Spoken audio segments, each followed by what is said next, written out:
On Poland Today, we talk to people who provide insight on what is key for the Polish market. I'm your host, David Kennedy.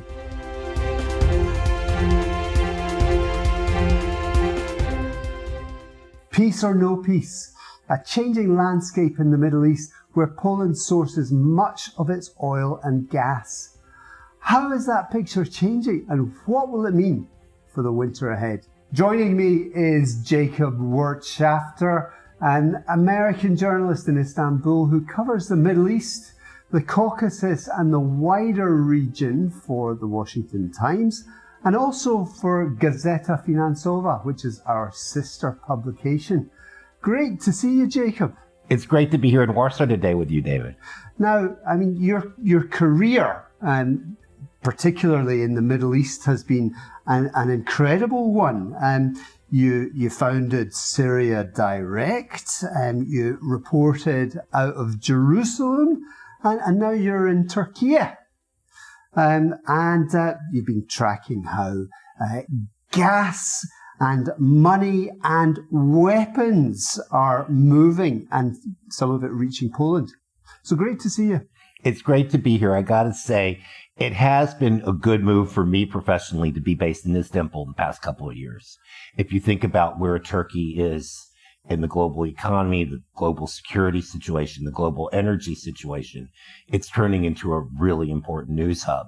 And of course, with everything that's been happening in the Gulf, maybe a safer place to be based as well. Yeah, well, we certainly are concerned about our friends in Dubai and in Doha, and in Israel too, which has been hit during the Iran-Israel conflict. We've been talking about this interview for a week or so now, but every time we try and get to exactly what's happening right now, things have changed. You think it's really back to square one, or is it, we've seen quite a few moves one way and the other. Who would upset the apple cart in this way, and why? So the FT this morning says that Iran is betting on Trump to fold. But I'm thinking that with the American midterm elections coming up, I'm not expecting Trump to back down. I think Trump needs a victory, and I think he may be ready to hit Iran even harder than they're expecting. And will that bring a victory? Well, it's going to bring more expensive gas prices, getting it back to Europe and to Poland. I mean, this is adding tremendous stress on the energy markets. And as you mentioned to me, this is buying season for that winter heating oil. Well, exactly. Yes. I mean, Poland is now up at about 75% in terms of its gas for next winter, which is quite good compared to its European partners. So they're around about half full.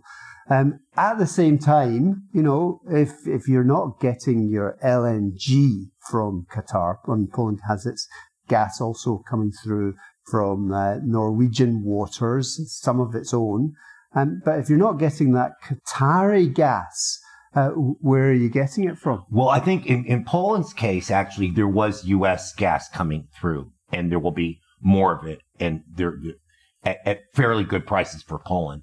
Again, because those prices were negotiated before the current round of conflict. Mm-hmm. Right. Okay. So in terms of the short term, then there's a guaranteed supply of gas for Poland. I mean, one of the things I'm learning about Poland, and where it's a little bit different from other comparative economies in Europe, is the very prudent management by the government here in terms of being very hedging their bets, thinking forward, and preparing for the worst case scenario. It may be based on its geographic location. Of course, but this is also the hurricane season. So a lot of these gas ships leave ports which could be subject to tremendous weather variations as well. So it's not that wonderful news at this time of year. Absolutely right. And but the interesting thing is some of the Gulf partners that are invested here in Poland, like the Qataris and the Saudis, are also beginning to invest in those secondary oil production centers like Nigeria, like Algeria, and of course there's also Azerbaijan waiting in the wings. Right. And what's the significance of that then? I think the significance of that is that capitalism is resilient. I mean, the reality is energy markets are just another kind of market. And I think you're finding the people who have the wherewithal to make the investments are making strategic choices and making profits, even as the rest of us are feeling shock and awe. Right. So we've got the Straits of Hormuz and hydrocarbons, which can't go through the Straits of Hormuz at the moment. They have several options as well, don't they? Yeah, we're seeing stuff happen at the Red Sea on the Saudi side. They're shipping directly to the Red Sea. And the Emiratis have a bypass going on as well.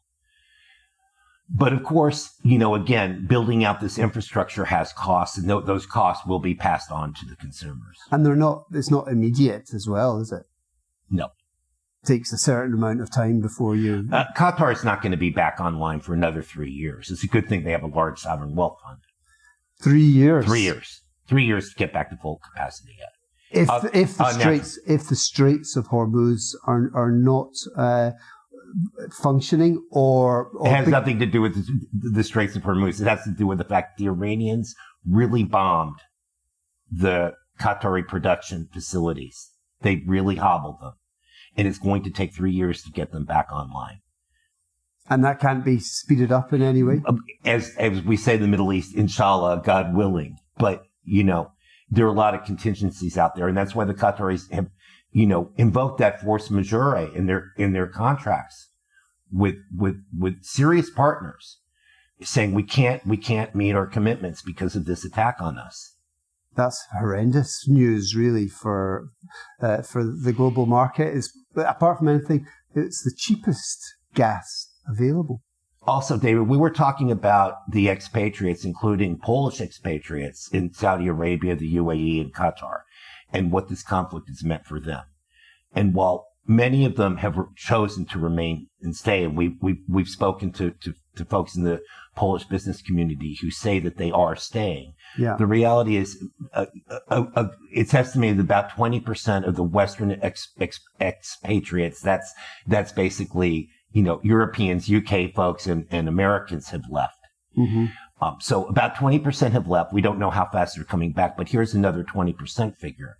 All of the Gulf countries are going to be cutting back their public spending by 20% as a result of the war, which means that a lot of people who thought they were going to be awarded contracts for goods and services in the GCC states are going to see a drop-off in demand from those states as they've cut back on spending. Right. So in terms of Polish investments there, or Polish large companies, then there are large IT contracts, for example. There's cooperation in terms of defense systems, etc., etc. So we should be having a look at those companies just to see what this is actually going to mean. About defense, because we are coming off the Ankara NATO summit, I would say that one of the interesting things that has happened is just 5 years ago, you think about Turkey and Saudi Arabia, they were ideological and almost security opponents in the Middle East and beyond there. Now Saudi Arabia is partnering with the Turks to do Saudi, to have manufacture co-production of Turkish weapons inside the Kingdom of Saudi Arabia.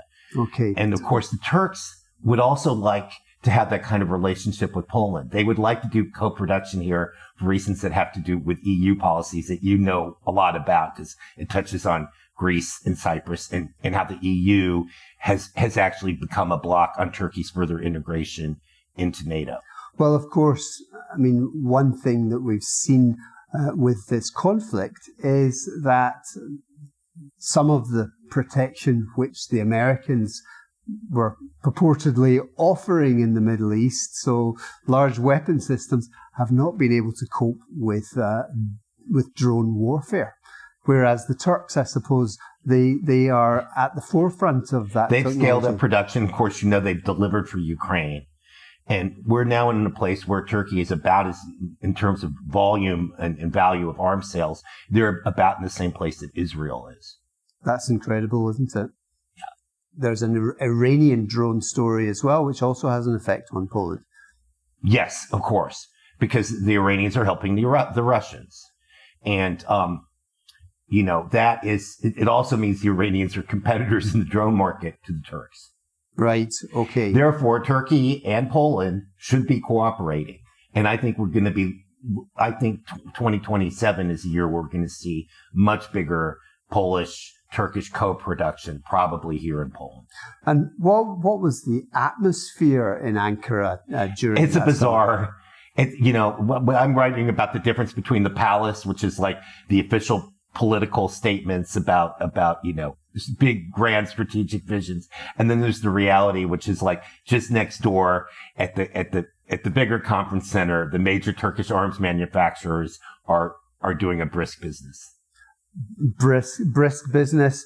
And from a Turkish point of view, what is happening right now in the Gulf? Are they winners in some ways, or are they losers? Where does Turkey stand in terms of wanting to do more business with this part of the world? I think this has mostly been good for Turkey in terms of the perception that it's an indispensable partner for almost anyone. Think about what's happening in Syria now.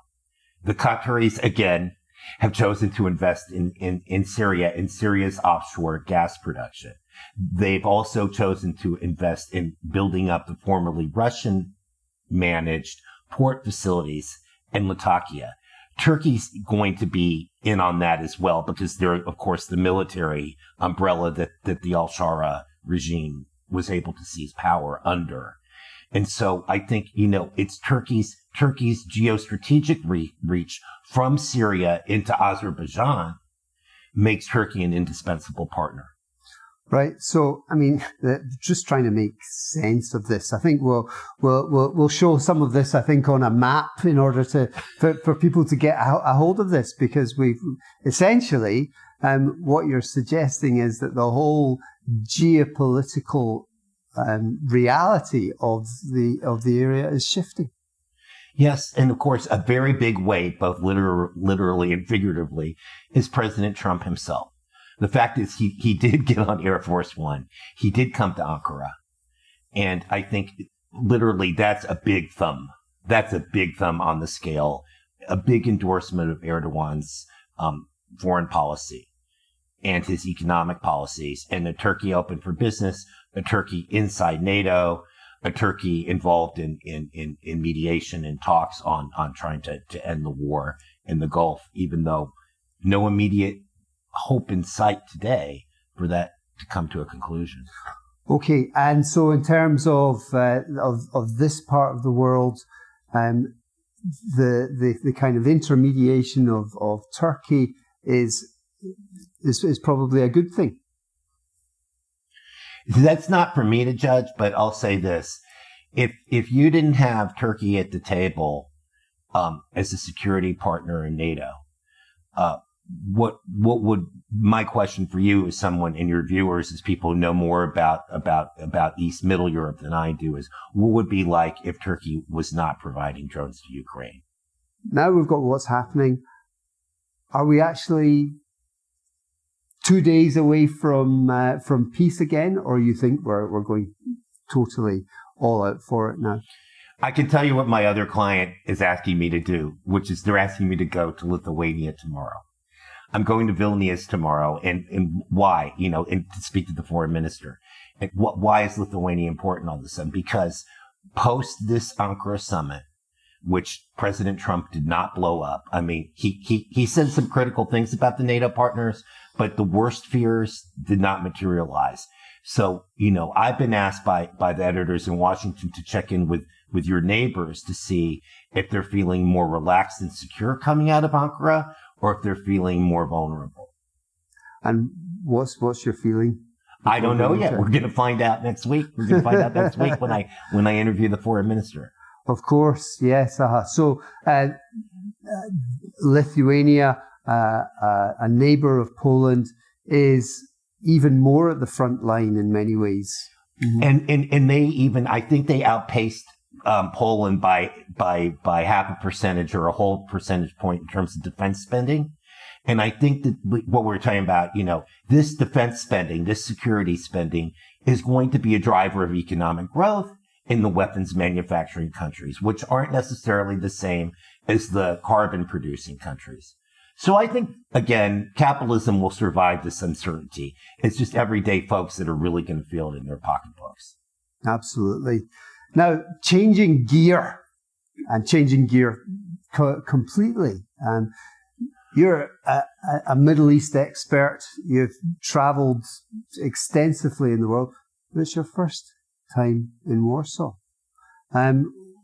Looking at Poland from somebody who'd never been here before, did it meet your expectations? It surpassed my expectations. I guess I knew that this was the world's 20th largest economy now. It surpassed Switzerland in value. What I didn't know is that there would be such widespread prosperity in this country.